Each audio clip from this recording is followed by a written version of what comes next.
Hello, Miss Monsters class. My name is Tay Monheiser. Uh, there was this funny snowman adventure. Chapter 1.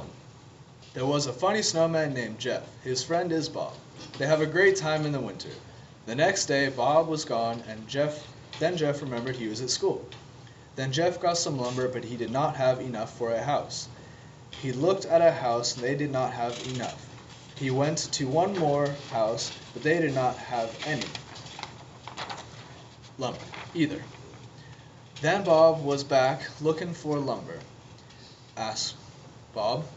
Yes, I have some at my house.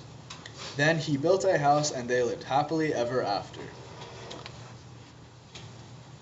So that was the original story written by one of your students. This is my one that I have adapted in my own words. So this is A Funny Snowman. Once upon a time there was a funny snowman named Joe Dirt. This was only a nickname because he was born at the end of winter when all the snow melts and mixes with dirt. This meant that he was a snowman with little dirty patches on him. He tried to shower once, but he almost melted. He never wore any pants because he was, well, a snowman. He had black hair that was short in the front and long in the back that he described as business in the front and party in the back. Now Joe Dirt was a lonely snowman that didn't have a place to call home, and that was all he wanted, a home. But one day, Joe was walking down the street and he saw an advertisement for wood to build homes. He decided he was going to build himself a home. He wanted to build a log cabin in the woods so he could read books like Cat in the Hat and write his novels. He liked to write stories about unicorns for children. This meant that he needed someplace cozy and warm.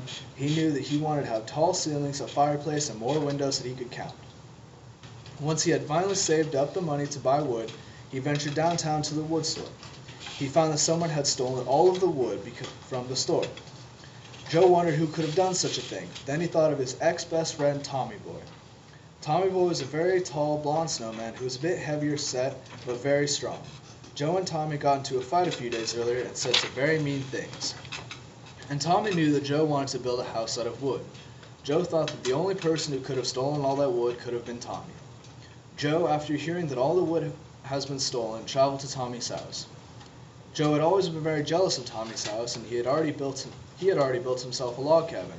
His ceilings weren't as tall as Joe wanted his to be, but they had exposed support beams that Joe really liked, and the wood was a very dark color, almost like a dark red with white walls for the accent. Joe really used to love being at Tommy's house, but this time he dreaded going there. After walking into the woods for roughly 5 minutes, Joe came to Tommy's front door. He rang the doorbell 3 times to make sure Tommy would hear him. When Tommy answered, he looked angry. "What do you want, Joe?" he said. "I know you stole all of the wood, Tommy. I want it," Joe said. "What makes you think I'm going to give it to you?" Tommy stated. "We used to be friends. I helped you build this house, now I want to build my own. I'm sorry for what happened. I don't even remember what we were fighting about," Joe said with true remorse in his eyes. "I'm sorry too. I shouldn't have taken your wood.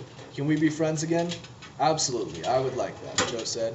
Tommy closed the door without warning in Joe's face. Joe rang the doorbell again, but no answer. And just as Joe turned to head back into town to find wood somewhere else, Tommy rounded the corner in his big diesel truck with the bed loaded full of a beautiful cherry oak. It was slightly more red than the wood in Tommy's house, and Joe instantly fell in love with the look of it. Later that day, they started work on the house. Together, just across from Tommy's, so they could still hang out every day. Once they had gotten tired of a hard day's work, Joe went back to town to pay for the stolen wood because he felt wrong about just keeping it. After almost 2 years of hard work and many hurt thumbs from hitting them with a hammer, they finished the house. Tommy went back into his house and Joe stood facing his new home. It was everything that he could have wished for and more. He loved his new home. The end.